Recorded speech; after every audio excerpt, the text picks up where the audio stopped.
guys, and welcome back. Up on Smart. Yesterday was a decent day. The three runners that I actually talked about that I quite liked as value, two of the three won, and the other one came second, so that was pretty decent. Today, there's nothing really standing out. So the one that stands out the most out of the whole field, as far as ranking averages is concerned, is in the very last race, and I will get to that shortly. But yeah, let's start. In the first race, we have a very interesting runner here in the form of Harry's Secret. What I'm going to do today is I'm just going to concentrate on my most liked horses. In other words, just these bipod numbers in each race, because there are so many others that actually could also potentially do something that I'm actually quite a little bit worried about the card today. So let's start that with 12, 3, 10, and 2 in the first race. And these are of the raced runners. Now, let me start with of the raced runners. The two that I like the most is Harry's Secret and Successful Ruler. Now, Successful Ruler had his debut, which was a really decent debut considering that Dennis Schwartz was taking the ride, and there was no money for it, 16 to 22, and only 3 lengths behind the winner. The reason why I quite like it is it pulled up with the best blue bat, the exact course and exact distance bat of the field on that one run. Not by much, 6.86 is the best. The second best is Carvani at 7.6. And the third best is Harry's Secret at 7.84. So pretty close together, I have to admit. So based on that, I think Successful Ruler is probably going to be improving some more, but he's not necessarily my strongest chance for a winner because it is pretty open. And the only reason why it becomes pretty open is Harry Secret's last run over the 1,000 meters Turffontein was something that really stood up. 1,000 meters Turffontein from 22 to 1 backed into 8.5. 6.5 lengths behind the winner doesn't say much, but in saying that, his adjusted time of 58.52 was really strong, and that gave him the best bat figure in the field. Now, he's a bit up and down because he did the 7.84, which was close to the best blue bat, only 1 length from Successful Ruler. And then he did a 1.13, which is also really great, over the 1,200 meters on the Vaal Classic course. And then he went to Turffontein and he went off the boil. His first run at Turffontein was a 14.96 bat figure, drifting from 16 into 20 to 1, 15 lengths behind the winner. His next one, he tried 1,600 meters, which clearly didn't work because 62.12, 34 lengths behind the winner. Then he dropped down to a 1,000-meter Turffontein, and that's when he did that pretty impressive 58.52 best adjusted time. Now, today he's coming back to the Vaal again, and his two previous Vaal runs of 1.13 and 7.84 puts him very much into the hunt. I got 17 to 1 for him last night. But now he's down to 9 to 1, 8 to 1, that kind of price. So Harry Secret and Successful Ruler is my joint first choice. And then Carvani. Gokum Terzi is only got the one runner for today. And on that one run, he finished only 0.25 lengths behind Successful Ruler. So both of these runners are very much into with the same kind of chance if there's only a quarter of a length behind the two. My fourth choice is a joint combined effort from the two de Kock runners, Inherit the Rain with Callum Murray, and interesting to note, Boston Light, only jockey Randall Simons for the day, and the best on intent. So Boston Light could be anything on debut. Is a bit of an unknown quantity for me. Then, Counter Ruck, first timer could be anything. Raid, first timer with Sean Terry. Given how Terry's been coming with the stablemate, Raid could be anything as well. And then Rock the Casvar, as he has been in good form as his only runner for the day, Rog the Casvar didn't do all that well on debut, but still pretty damn good because his 6 and 0 bat figures were definitely in the hunt here. His adjusted time was definitely in the hunt here. He's now getting blinkers fitted. It's its only a runner for the day, and he comes back after quite a bit of a rest outside of the 84 days. That's why there's no values here. But I do think that Rock the Casbah could be anything coming back from the rest as well. So I think watched betting closely, but the value was definitely with Harry's Secret. When I got the 17 to 1 on it, I do think that yeah, my eighth choice, the orange horse, could also be in the quartets. Second race. Now, further proof to or support for Mike the Cock, because the only greenie we have right choice is Mike the Cock and Mallorca today. Now, again, the same as with Harry Secret, where you saw these big gaps, 6 lengths to successful ruler on the back 42. The same applies with right choice, where it has the 9 lengths on bat 42 with Kissing Booth. So in the bipod I've gone 1, 11, 6 and 4. So 1, 11 Kissing Booth, signed and sealed and differentiate. Those are my main 4 contenders in this race. It is a maiden plate, class G, 1200 meters. And the same applies. Let me just see if it was actually the same race, that 12th of the 12th. Because maybe that's got something to do with it. No, it's not the same race. So they didn't have Harry Secret and Right Choice, didn't run against one another to obtain those great values. So my first 4 choices here: Right Choice, Kissing Booth, Signed and Sealed, and Differentiate. The one run that Right Choice did when he came down to the 1100 meters, he did produce a stunning adjusted time, 58.01, and the North bats comes from that, only 0.3 behind the winner when Mallorca was the rider. So 5 to 1, he is pretty much a pretty decent choice. The second choice, Kissing Booth, and Kissing Booth, another one that did pretty well on debut with Larina riding. Now Hewitson is back. The 9.2 bat figures is pretty decent.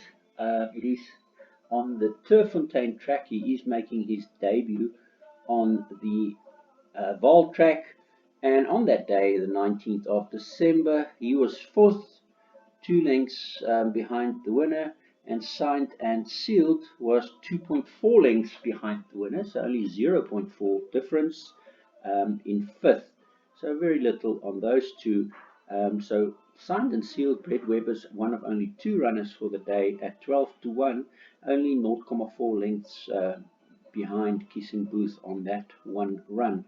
And my 4th choice is Differentiate, because Differentiate's best run here, the 19th of November, 1200 Vaal, with Matsinyani also riding on that day, and Matsinyani is back today. He was backed in 5 into 4.5, who's now at 10 to 1, and he did get the best blue bat of 8. Then he went off to Turffontein, and clearly he's been drifting 8.5 to 15, so that tells the story already. Then they took him out of the public limelight to take him over the 1600 Vaal, where he's clearly too far for him, and now he's back again today. So a little bit of intentions on this one. So that's why these 4 is my 4 choices in the race. Again, not much standing out. Melfern was a lot of money for him, but I haven't seen enough from Melfern based on these bat figures to say that he's the winner for me. And then Indria could be in the quartets as well, only runners for Sage, and Dickon has the Flame. Moving on to the third race, and here the Valerian King Paul Matchett and Muzieni runner also stands out quite a bit on these 6 lengths difference to the rest of the field. He's a small field of only 1,000 meters, but he has a lot going for him. 14 greeny points, best exotic ranking, adjusted time, speed rating, form, super rule percentage, bomb roll, bomb C, bat 42, 84, 168, etc. So in this race, I think, yeah, see, I've put Viper Jet a message here. Bad start, back to 6 to 10 on 12 September. Could be the winner next time out. That was long ago already. That was when I looked at him. 12th September, he wasn't the winner next time out. He was actually second on that day, but he's been there and thereabouts, and maybe it's another one of those cases where Terry comes with the alternative, because we've seen that quite a bit from the trainers of late, and it's something I'm really looking out for, or trying to look out for. So in my pick six, I'm just taking the field here because I can't trust what's been happening with Terry coming with the favourite, or with the completely outsider, and he throws in Viper Jet here at 14-1, where the others are 3.5, 2.5, 4, 3.5 and 3, suggesting that he doesn't have any chance whatsoever. But he's the only horse in this race where I've actually made a note on him previously, and just to show you, you can also make your own notes on horses, on trainers and jockeys, and on the race, the track, etc. for yourself. So I'm going field here, but if all things are equal, this one run of Valerian King, when Muzieni was riding, was really good enough to win again. That bat figure of 0 here, that adjusted time of a stunning 56.08, really good for a 59.5 kilos carried on the back, suggests that he should be the winner again. Ashley Fortune's got some really nice runners again today as well, and he does take 2.5 kilos off for Solomon's to ride. He does have a flame, and he's the closest on the blue bats on Varina at 3.5, so he's my second choice. Spring Break for Terry and Hewitson is my third choice, and by now I know how Terry's going for the day.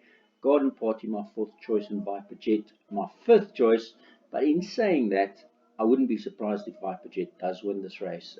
He's not far out of it, and Callan Murray's only got the 2 rides for today, so this is his last for the day, and his first for the day comes in Inherit the Rain. So he's done for the day after this, and I'm not going to be leaving Viper Jet out of the equation.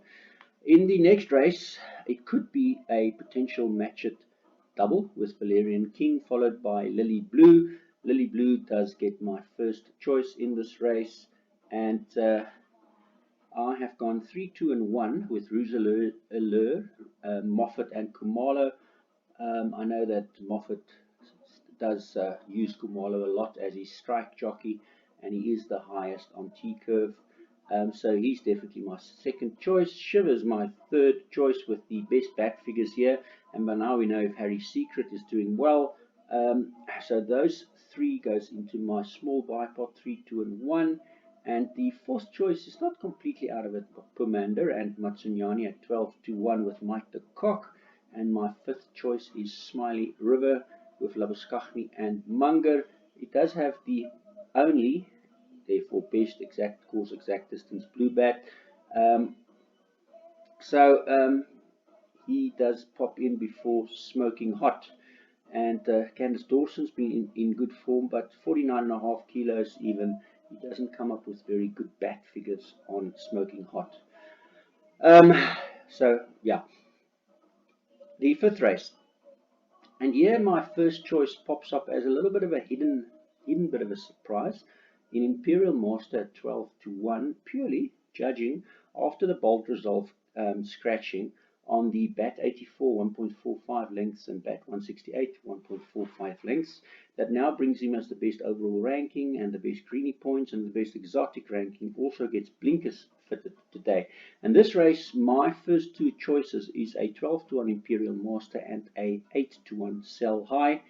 By a 10-1 set the standard, only runner for Hoodlarkus. I've got only runner for Hoodlarkus, only runner for Pettigrew. Doris Sham, by now we know how she's going with Harry's Secret previously. And then I also have Terrier's Express here with Matchet that has quite a few options in races 3 and 4 to win with Lily Blue and Valerian King. So those are my top 4 choices in this race. In race 5, I've gone 7, 4, 1, and 2. In the pick 6, I've added Terry, the number 5, in the small perm, the brass, because the blinkers are fitted, and this last bat figure wasn't all that bad, and luckily there isn't any other Terry runners in this race. And then the bigger perm, I have gone 8 and 3, Cash Time, and Zeal and Zest. Now, I'm hoping the first 4 will get us through here, though.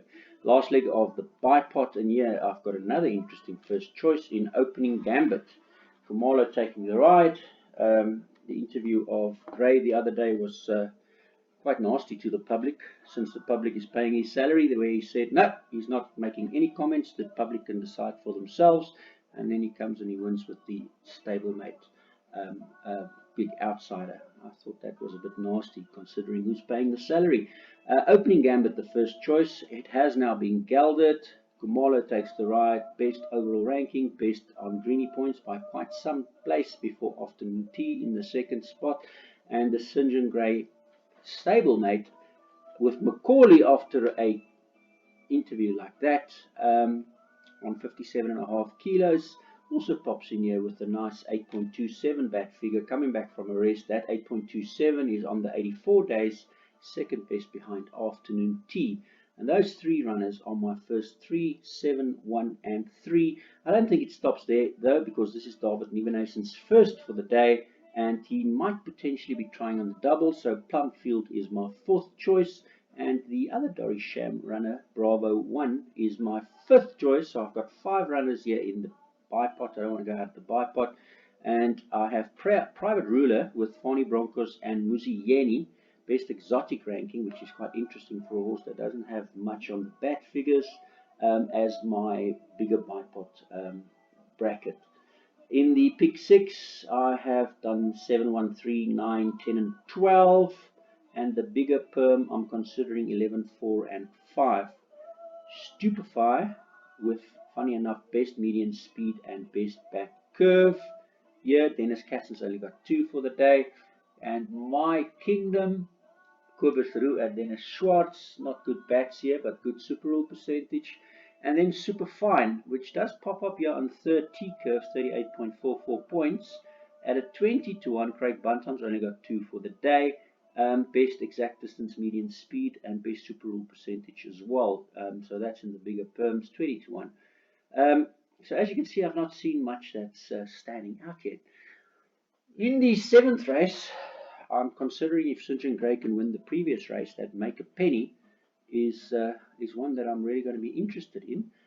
But then there's also David Nieuwenhuizen on the double here with Plumfield, so that means Swiss Bank is something I can be interested in. And then there's also Ashley Fortune that could be on the good form by now as well, on Undo Trois. So I've gone on Undo Trois as my first choice, Make a Penny as my second choice, 16 to 1. Swiss Bank as my third choice, and Willow the Wisp with Paul Matchett, that has quite a few decent runners, as my fourth choice.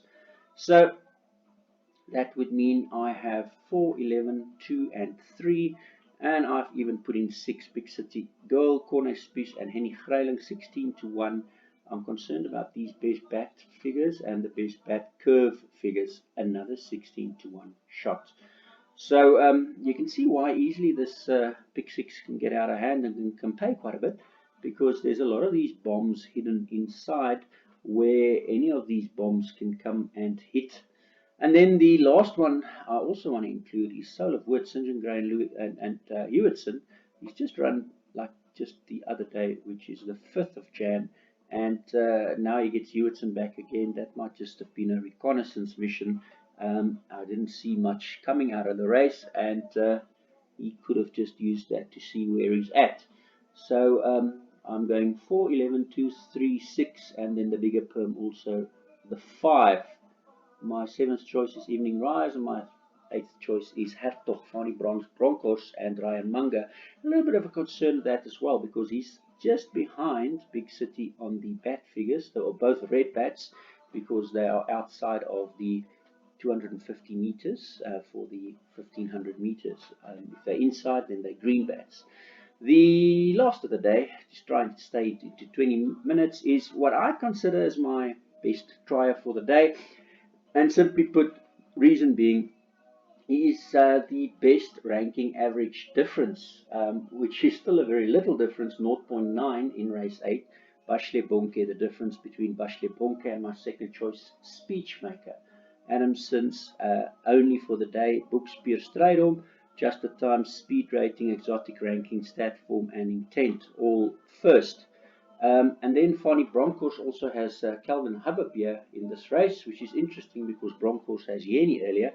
And Forever Light is also stablemate to Master Builder, my fourth choice, which comes in as overall ranking the best, Greeny Points the best, Bomb Curve the best, and Forever Light here, Bat 84, Bat 168, best exact course and distance. Blue Bat as well, the tongue tie removed, now Alamites only. And I looked at why Yeni is not taking the ride, but Habib was third year, second year, fourth year, so still very much into the hunt. Third and fourth, the two Broncos, and Snow in Seattle, my fifth choice. Now, Yeni has been on Snow in Seattle sixth year and fourth year with a 12 bat and with a 9 bat. So not as good as expected, but Barend Botha has won the last race quite a few times in Johannesburg over the last bit. So we do finish with quite a tough little race. 4, 11, 2, 12, 9, 10, and then also the 8. So if I say 9, Snow in Seattle, then 10, Afril, and then also the Midnight Caller, Waichong Mowings, only for the day, and Ramsey, Grand Maroons, only for the day with the best on the back curve. Very tough race to get through on the very last race today. So I'm just going to add that Midnight Caller in my last race here because I see I omitted him. So please do note that Midnight Caller is my last choice in this last leg, and I think I might as well just take that brackets out there because this is a really tough little race here, and I'd rather just do like that. So just note that that's what the exotics I will put up. The riskier portions is those are my most liked horses. So hope they do help. Guys, that's it from me. I do hope you have a great day. I would love for Harry Secret to win the first, and I would love for Bashlebonke to win the last, but Harry Secret is not even my ranking average's first choice anymore. That's Terry and Hewitson by 0.03, and Terzi is 0.01 behind that. So a very small differences in the first race. The cock is my, I really like the greeny right choice with Mallorca. I think right choice is the right one here considering the bat 42. And I make him a big runner today as well. But he's only 0.09 behind, ahead of Kissing Booth on Terry. So the ranking averages doesn't really support it. The third race, the difference is a 0.62, so that's one of the highest differences, the third highest difference for Valerian King, Paul Machetinieni, but no green stars because it's not even above a 1 difference. The fourth race is so close, there's less than 0.1 between the top three, Lily Blue, Rouge, Allure, and Shivers. So I'm not going to make much of inclusions there. Race 5, you have Pettigrew on 3, Sham on 3.24, Larkus on 3.44, and then Matchett on 4.07. So the top 4 again quite close together. Race 6 is the third best gap with Open Gambit 0.63 gap ahead of Fortune and Hubbard and Grain Macaulay, both on 0.63 behind Bitterwind and Afternoon Tea, with Plumfield 0.67 behind that. And then the two biggest differences in today, as far as ranking averages is concerned, comes with Udo Tra as 0.75, the second best, and the highest is Bashlebonke on a 0.9 difference, but very open ranking averages considering Bashlebonke is the best on a 3.89. Where do I get these figures? You just look at the back here. That's the 3.89 as the best, and the next best is a 4.79 for Speechmaker. And then very close to that, Fani Broncos on a 4.97 on Forever Light. And the reason why I'm looking at these things is purely from a complete holistic approach to look at where the biggest differences are. and that's how. Let me just quickly show you the biggest difference of yesterday. Paid out quite lovely for us, where I said my best for the day is probably the reason why Dylan was coming to the uh, Scottsville track. Socrates race 7. If you look at the JTR detail on race 7, 2.42, and the next best after that was then a 3.68 for Kannemeyer and Willow's Land, which did finish in the top 3 as well, and then a 3.82 for Sniper Shot, and they were also the top 3. They ran first, second, and third. So these ranking averages are really nice for me. I love looking at them. You can see Socrates won there, Sea Venture won there. Her Royal Majesty was a great spot for us there. Big Sky Country was another one I really liked at that kind of price, and I'll show you why. Race 4, if you look at that one, the Big Sky, was it race 4? I think so. The Big Sky Country, I think it was race 4. Yeah, Big Sky, Paul Lafferty in race 4. Just to show you, 3.28 and then 3.32. And then there was a big gap to the third best. Between those two was a very close, and they ran first and second. And then the next best was only a 4.68, which was quite a far away from the 3.28, and that one finished third, which was She's a Keeper. So I do have a lot of respect for these ranking averages. And I also have a lot of respect for our JT combo sheet, and I'll show you why, because I really love the JT combo sheet to see how these trainers is setting up their doubles and to see where the potentials doubles are. It's a bit of potential here for Ashley Fortune, and even there, as you can see with the colors that's lighting up, you can see Clinton Binder looks pretty decent on his only try for the day. And if I look down here, that's the ranking average that you see in the first column there as well. You can see Paul Matchett here on Valerian King, and Lily Blue looks pretty decent as well.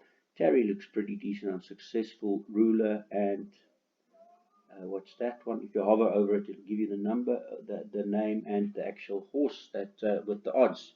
So that is Terry's Kissing Booth, and then also Spring Break. And then if you move down here, you'll see here's another one here, St. John Gray on Opening Gambit, followed by St. John Gray on Make a Penny. Looks pretty decent there. And here, Pettigrew looks decent on Imperial Master.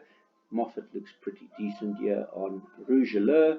And Mowing looks pretty deep. No, Midnight Caller only on the first two is not 6.14, is not really competitive against the other lower ones. That's it from me, guys. Have a great day. I hope it helps. And please do like, subscribe, comment. Tell me what I'm doing wrong, what I'm doing right, so you can guide me into what you need as material for the future. Thanks, guys. Have a great day.